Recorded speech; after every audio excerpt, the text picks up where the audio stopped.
A desperate man, 3 unknown children, a haunting past. When a lonely rancher pulls the sack from one child's head, he's not prepared for the face staring back at him, one that shouldn't be there.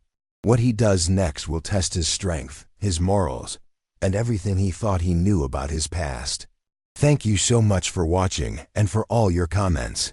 Let me know at the end if you liked the story, and where you're watching from and why you're following this. The scorching sun beat down mercilessly on the dusty plains of Texas. 1875. John Thornfield wiped the sweat from his weathered brow as he surveyed his struggling ranch. At 45, the deep lines on his face told of hardship and solitude. 5 years a widower, John had built this ranch with his beloved Sarah, but since her passing, keeping it afloat had become increasingly difficult. "Damnation," he muttered, examining a broken fence post. His lone ranch hand, an elderly man named Pete, couldn't manage all the work anymore. The neighboring landowners had already hired most of the available workers in the county. Times were desperate, and John knew it. The weekly trip to town was his only respite from the crushing isolation. As he rode his chestnut mare into Redemption Creek, the small trading post was bustling with its usual Saturday activity.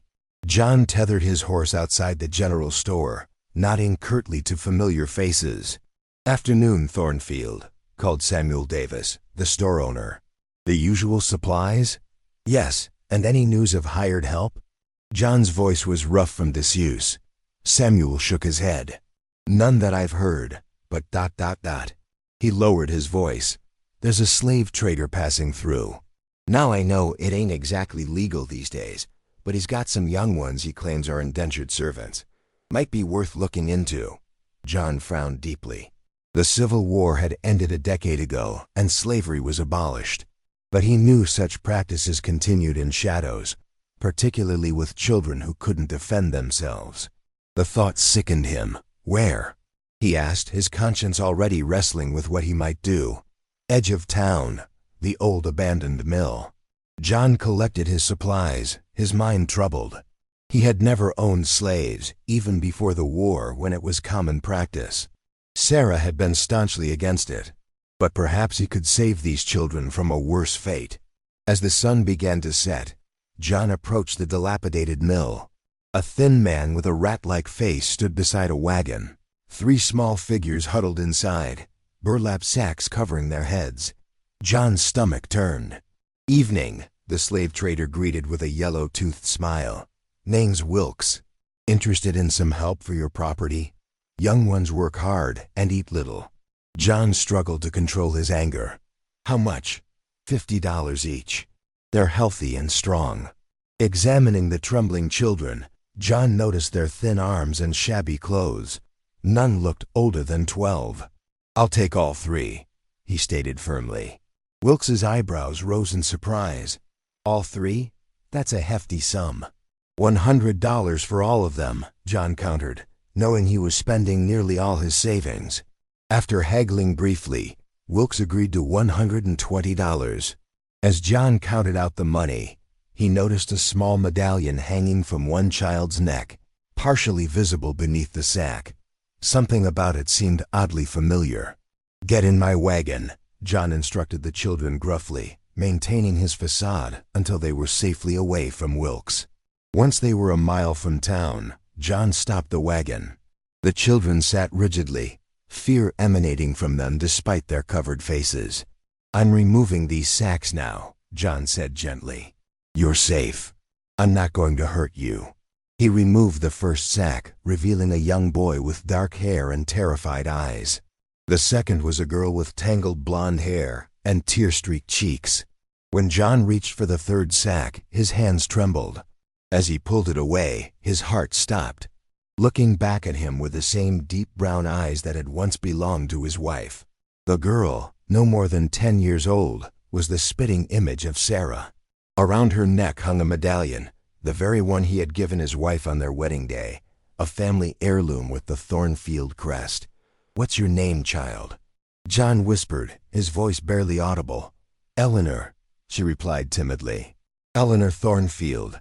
My mama was Sarah before she died." She told me to find my papa if I could. John stared at the child in disbelief. His daughter. The daughter he never knew existed. Sarah must have been with child when she left to visit her sister in the East, shortly before word came of her death from fever. Somehow this child had survived, only to end up in the hands of slave traders. "Eleanor," he repeated, his voice breaking. "I'm your father."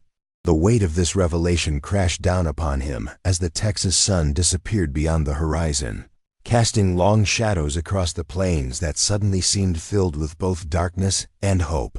The journey back to the ranch was filled with a heavy silence.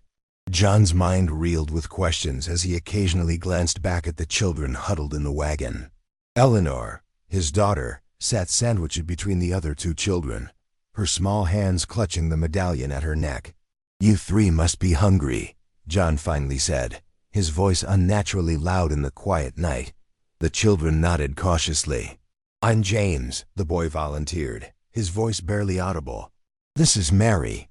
He gestured to the blonde girl who hadn't spoken a word. As the ranch house came into view, John noticed Pete standing on the porch, lantern in hand, curiosity evident in his stance. "Didn't expect you back with company, boss," Pete called out, eyeing the children with surprise. "Neither did I, Pete. Neither did I." John helped the children down from the wagon. "These three need food and rest. And I need to have a long conversation with this young lady." Inside the modest ranch house, the children ate ravenously. Mary remained silent, but her eyes darted constantly around the room, as if searching for escape routes. James kept a protective arm around her shoulders. Eleanor studied John's face between bites, searching for resemblance. After their meal, Pete showed James and Mary to a small room where they could sleep. John sat Eleanor down in the kitchen, his hands trembling slightly as he poured himself a small whiskey. "Your mother. She never told me about you," he began, searching for the right words. Eleanor nodded solemnly. "Mama said she found out after she left to visit Aunt Catherine. She was going to surprise you when she returned." The girl's composure was remarkable for her age, but then she got sick. "Before she died, she gave me this." Eleanor touched the medallion. "She made me memorize your name and the ranch. But Aunt Catherine died too, and the people who took me in sold me when times got hard." John fought back tears. "How did you end up with that man?" "I was sold 3 times, sir. The last family lost their farm. James and Mary were already with Mr. Wilkes when he bought me." She hesitated. "Are you really my father?" John reached into a drawer and pulled out a worn daguerreotype. "This was your mother," he said, showing her the image of Sarah wearing the same medallion. "You look just like her." Eleanor touched the picture gently. "Mama had one like this. She showed it to me many times so I'd recognize you." Her eyes welled with tears. "But I was afraid to say anything when you bought us. Some men claim to be someone they're not." "Smart girl," John nodded approvingly. "Your mother was clever too." He cleared his throat. "Eleanor, this is your home now. Those other children, do you know their story?" "James's parents died of cholera. Mary, she doesn't speak. Something terrible happened to her family. James protects her." John absorbed this information. "Well, they're safe here too. No one's going to sell any of you again." That night, John could barely sleep. The daughter he never knew existed was under his roof. Sarah had died thinking he would eventually find and care for their child. Instead, Eleanor had endured years of hardship and uncertainty. The next morning, John found Pete already up, making breakfast. "Those children," Pete said quietly. "I recognize trouble when I see it. They'll be coming after them." "What do you mean?" Pete sighed heavily. "That traitor Wilkes. He's known for stealing children, not just buying them from desperate families. Word in town is the law's been looking for him. If they find out you bought those kids... Will quotes John's jaw tightened. "I saved them. Law might not see it that way, especially with Reconstruction laws. Buying people, even to help them, it's complicated now." As if summoned by their conversation, the children appeared in the doorway. Eleanor stepped forward. "Mr. Thornfield, father, James says we should leave. He says we'll bring you trouble." James stood protectively near Mary. "We've seen it before, sir. People who help us get hurt." John looked at these three children, marked by fear and hardship beyond their years. His daughter had finally found him. He wouldn't lose her again. "No one is leaving," he stated firmly. "This is your home now. All of you. We'll face whatever comes together." Later that morning, while the children helped Pete with simple chores, John rode to the far edge of his property. The neighboring ranch belonged to Thomas Wilson, a fair man and former Union soldier. If anyone would understand his predicament and offer sound advice, it would be Wilson. John found him mending a fence line. "Thomas, I need your counsel on a delicate matter." After explaining the situation, omitting only that Eleanor was his daughter, John waited anxiously for Wilson's response. Wilson removed his hat, wiping sweat from his brow. "You've stepped into dangerous territory, John. Legally speaking, what you did could be construed as participating in human trafficking, even with good intentions. What would you have done? Left them with that monster?" "No," Wilson admitted. "But there are proper channels. Orphanages, authorities. And how many children disappear in those proper channels?" John challenged. Wilson sighed. "Fair point. Listen, Sheriff Collins is a reasonable man. Explain the situation to him before someone else does. And get those children proper documentation, adoption papers for the boy and girl, and—" He hesitated, studying John's face. "That girl, Eleanor. There's something else about her, isn't there?" John hesitated before deciding to trust his neighbor. "She's my daughter, Thomas. My own flesh and blood that I never knew existed." Wilson's eyes widened. "Well, that changes things considerably. You'll need to establish paternity legally." He clasped John's shoulder. "You did right by those children, John, but be prepared. The law is still sorting itself out when it comes to these matters, and not everyone will see your actions as noble." As John rode back to the ranch, dark clouds gathered on the horizon. A storm was brewing, both literally and figuratively. But for the first time since Sarah's death, he felt a sense of purpose. These children needed him, especially Eleanor. And perhaps in some way, he needed them too. 2 weeks passed at the Thornfield Ranch, bringing subtle but meaningful changes. The children gradually settled into a routine, their initial wariness slowly giving way to cautious trust. Eleanor had taken to following John around the property, eager to learn about the ranch that would one day be her inheritance. James showed surprising aptitude with the horses, while Mary, still silent, found comfort in helping with household tasks. John watched his daughter brushing one of the mares, her small hands working with gentle determination. The resemblance to Sarah grew more apparent daily, bringing both joy and an ache of remembrance. "You're doing that just right," he commented, approaching her. "Your mother loved horses too." Eleanor smiled, a rare and precious sight. "Did she teach you to ride?" John chuckled. "Other way around. But she took to it faster than I ever did." He paused, choosing his words carefully. "Eleanor, I need to ride into town today. Sheriff Collins has requested to meet the three of you." Fear immediately shadowed her face. "Are we in trouble? Are you sending us away?" "No, absolutely not," John assured her firmly. "But we need to make everything proper and legal. For you to be recognized as my daughter, and for James and Mary to stay here safely." Eleanor nodded, but the worry remained in her eyes. "What if they don't believe you? What if they take us away anyway?" John knelt to her level. "I won't let that happen. You have my word." Later that morning, the wagon approached Redemption Creek. John had dressed the children in their best available clothes, though these were still woefully inadequate. They would need proper attire soon, another expense John hadn't anticipated, but didn't begrudge. Sheriff Collins was waiting at his office, a stern but fair man who had served in the war and returned to bring order to the growing community. His deputy, a young man named Reynolds, watched with obvious suspicion as John ushered the children inside. "These are the children I mentioned," John said, standing protectively behind them. "James, Mary, and Eleanor." Sheriff Collins studied them thoughtfully. The report I received mentioned you purchasing these children from a suspected slave trader, Thornfield. That's a serious matter. I didn't purchase them as property, Sheriff. I paid to free them from captivity, John corrected firmly. And this one, he placed his hands gently on Eleanor's shoulders, is my daughter. The sheriff's eyebrows rose. Your daughter? That's quite a claim. One I can prove, John replied, producing Sarah's letters and the matching medallions. Her mother was my wife, Sarah. She died before she could return home with our child. As the sheriff examined the evidence, Deputy Reynolds circled the children suspiciously. And the other two? What convenient relation do they have?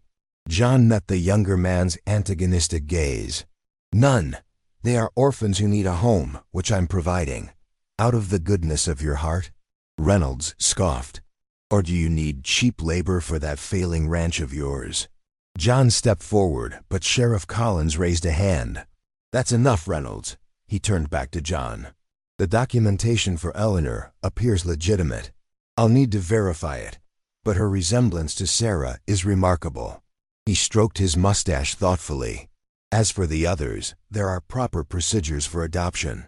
I understand, John nodded. I'm prepared to follow whatever legal steps are necessary, the sheriff sighed. It's not that simple, Thornfield. What you did, paying that traitor, technically violates federal law, regardless of your intentions. What would you have had me do? Leave them to be sold to God knows who? John challenged. Before the sheriff could respond, the office door burst open. A well-dressed man entered, flanked by two rough-looking companions. John recognized him immediately as Edward Cunningham, the region's wealthiest rancher, and a man known for his ruthless business practices.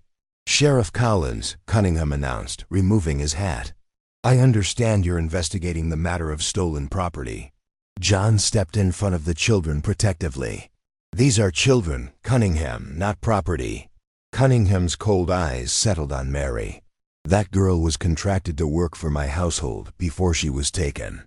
I paid good money for her indenture papers. Mary shrank back, trembling violently. James moved in front of her, his young face determined despite his fear. She's not going anywhere with you, John stated firmly. Cunningham smiled thinly. The law says otherwise, doesn't it, Sheriff? I have documentation. He produced papers from his coat. Signed and notarized.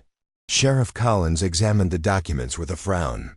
These appear to be in order, but given the circumstances and accusations of child trafficking, I'll need to verify their authenticity. While you're investigating, Cunningham pressed, the girl should be returned to my custody. No. The word exploded from James, startling everyone. You can't take her. You know what happened to the others. Cunningham's face darkened. Control that boy, Thornfield, or I'll have him arrested for slander. Sheriff Collins held up his hands. Nobody is taking anyone today. These children will remain under protective custody until this matter is resolved. He turned to John. I'm placing them in your temporary care, Thornfield, until the circuit judge arrives next month. You'll all appear before him then. As they left the sheriff's office, John could feel Cunningham's gaze burning into his back. Outside, he hurried the children toward their wagon. What did James mean about the others? John asked quietly once they were moving. Eleanor glanced at Mary, then spoke hesitantly. Mary was taken from an orphanage in Austin with 3 other girls. They were supposed to work as house servants, but the other girls were sent away to a different place. James overheard men talking about selling them further south. John's grip tightened on the reins. And Cunningham was behind this? Eleanor nodded. Mary saw terrible things at his house. That's why she doesn't speak anymore. The implications chilled John to the bone. If Cunningham was involved in trafficking children beyond simple labor contracts, it would explain his sudden interest in reclaiming Mary. It wasn't about a house servant. It was about silencing a witness. As they approached the ranch, Pete rode out to meet them, his expression grave. We've got trouble, boss. While you were gone, some men came by. Said they were just passing through, but they were asking questions about the children. John looked back at the 3 small figures huddled in his wagon. He had promised them safety, and he intended to keep that promise, whatever the cost. Pete, ride to Wilson's place. Tell him we need to talk urgently. John turned to the children.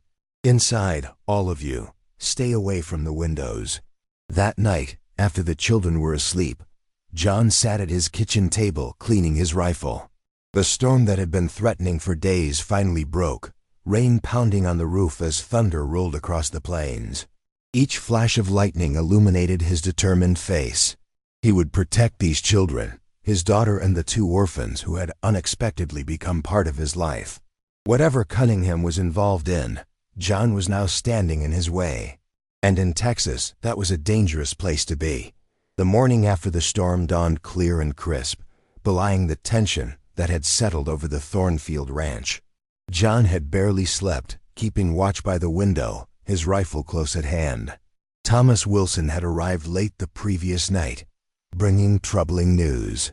Cunningham's been buying up indenture contracts throughout the territory, Wilson had explained in hushed tones. Most legitimate at first glance, but there are rumors about what happens to those children afterward, especially the girls. Now as John watched the children helping Pete feed the animals, he pondered their precarious situation. The circuit judge wouldn't arrive for 3 more weeks. Until then, Cunningham could make their lives extremely difficult, or worse. "Father," Eleanor called, breaking into his thoughts as she approached the porch. She had begun using the term hesitantly at first, but now spoke it with growing confidence. "James says we should learn to shoot." John raised an eyebrow. "Does he now?" She nodded solemnly. "He says if bad men come, we should be able to defend ourselves." The thought of these children facing such dangers tightened John's chest, but he couldn't deny the practicality. "There's time enough for that. But first, we have business in town." "Town?" Fear flickered across Eleanor's face. "Is that safe?" "We can't hide forever," John replied gently. "And you 3 need proper clothes and supplies." He smiled, trying to lighten the mood. "Besides, I've arranged for you to meet someone important." That someone was Abigail Stevens, the town schoolteacher and widow of a Union officer.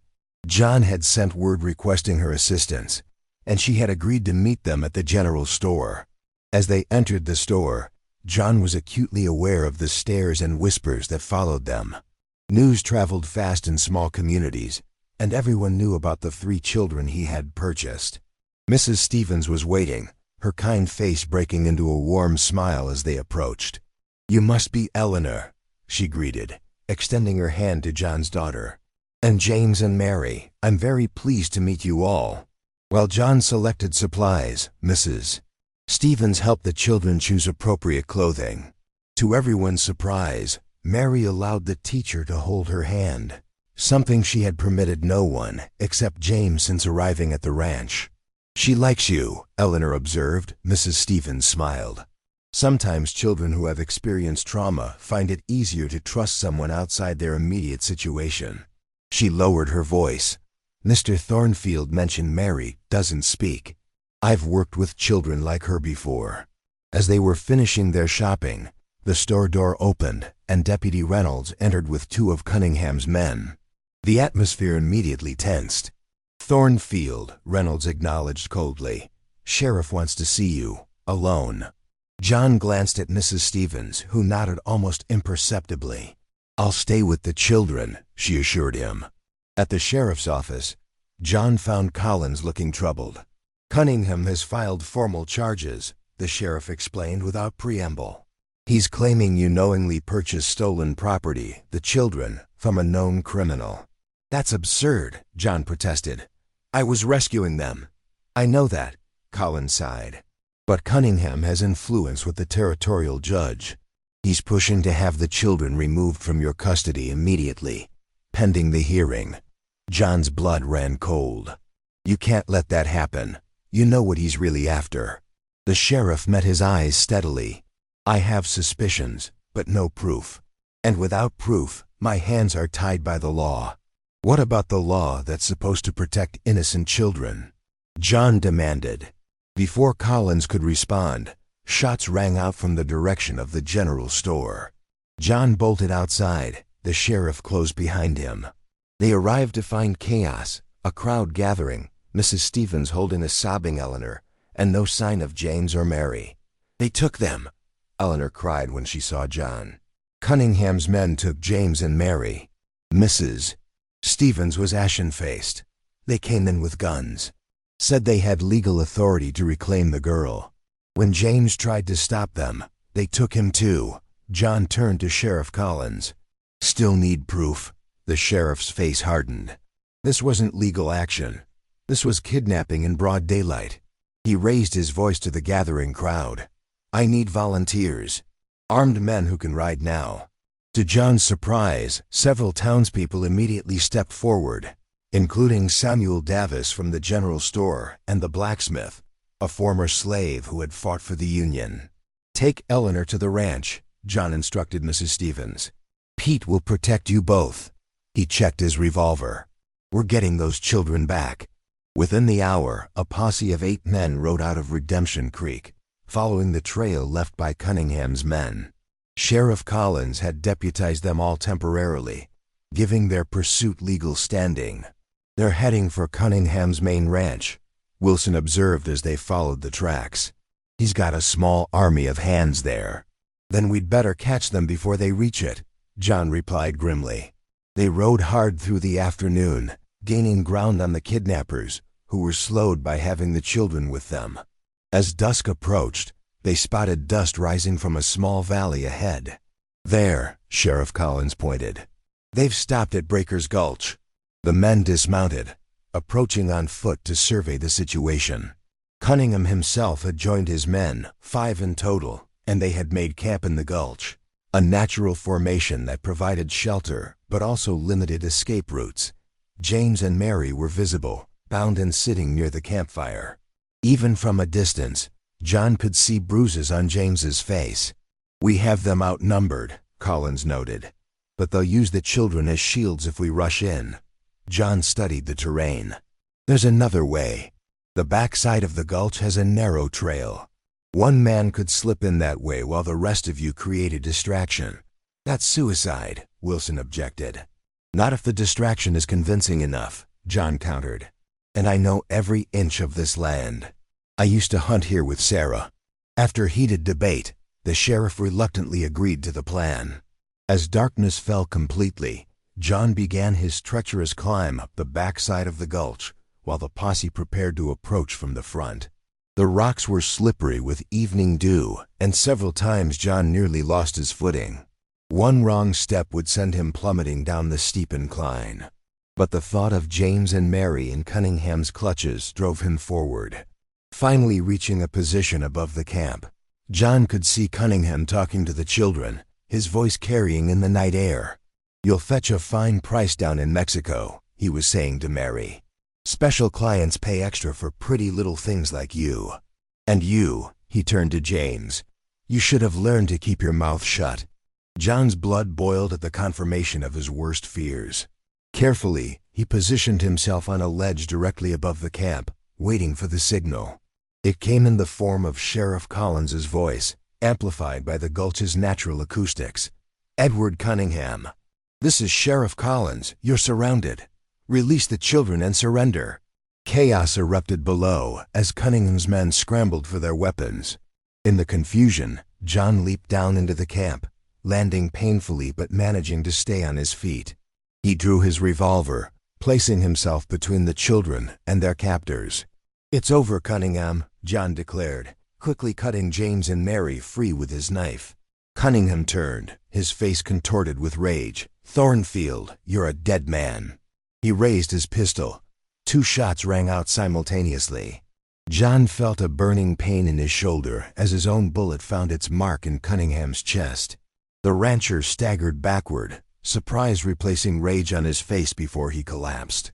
The sheriff and posse rushed into the camp, quickly overwhelming the remaining men. Wilson hurried to John's side. "How bad?" he asked, examining the wound. "I live," John grimaced. "The children?"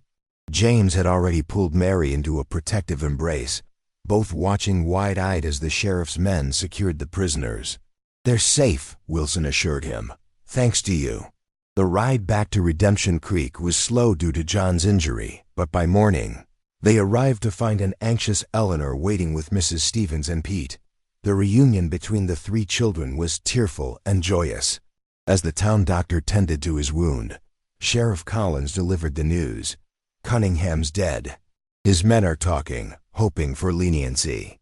Seems they've been trafficking children to Mexico for years under the guise of legitimate labor contracts.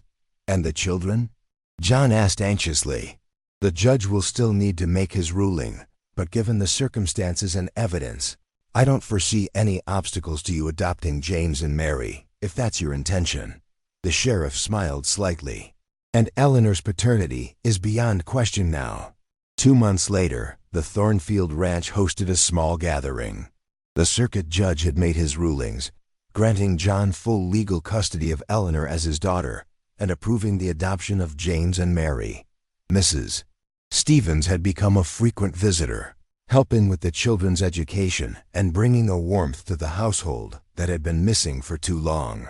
As twilight settled over the Texas plains, John sat on the porch, his healing shoulders still stiff but improving. The children were playing in the yard, their laughter a sound he had once thought he would never hear in this place. Eleanor climbed the steps and settled beside him, leaning against his good shoulder. "Father," she said thoughtfully, "do you think Mother would be happy with our family now?" John looked out at James teaching Mary to throw a lasso, the formerly silent girl now occasionally speaking in soft whispers. He thought of how close he had come to losing everything, and how much he had gained instead. "Yes," he answered, his voice rough with emotion. "Your mother would be very happy indeed." The medallion around Eleanor's neck caught the last rays of the setting sun, gleaming like a promise kept and a future secured. From tragedy and darkness had come an unexpected light, a family forged not by blood alone, but by courage, sacrifice, and love.